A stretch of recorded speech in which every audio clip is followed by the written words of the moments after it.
Pasca banjir yang terjadi di beberapa titik di Kota Palembang, sejumlah warga mulai menjemur berbagai perabotan rumah tangga yang basah akibat banjir.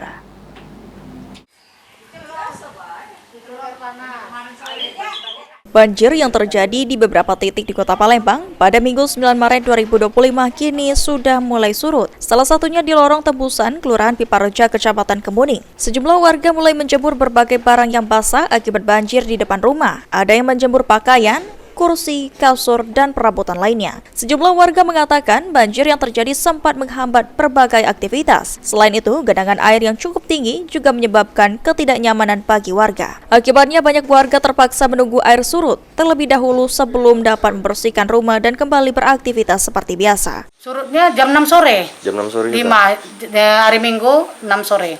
Oh, langsung pembersihan rumah bersih gitu. Iya. Sampai kapan, Bu? Jadi nggak bisa ke ibadah karena nggak punya air untuk mandi. Sekarang sudah bisa beraktivitas, Bu? Ya masih juga, cuman ya itu diguyur-guyur kalau kita diguyur lah. Oh, masih ada yang perlu diberesin? Masih perlu diberesin, dijemur karena terendam, nggak sempat diangkat ke atas. Karena untuk diangkat ke atas juga taruh lagi di mana? Semua tempat sudah pada air. Kalau dampaknya ya seluruh perabotan lah. Kalau jenisnya barang lemari, yang jenis-jenis barang yang udah rusak hancur. Ya. Untuk sekarang kita sudah mulai bersih ke rumah Ya, kita, sudah alhamdulillah sudah selesai kalau pembersihannya. Kemarin surutnya jam berapa nih, Pak? Kalau dari rumah itu sekitar jam 10 lah. Jam 10 pagi. 10 pagi. Iya.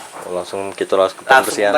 Warga Kelurahan Pipareja berharap agar pemerintah segera mencarikan solusi serta langkah pasti guna mengantisipasi permasalahan banjir yang terjadi setiap tahunnya. Lutfi, PAL TV.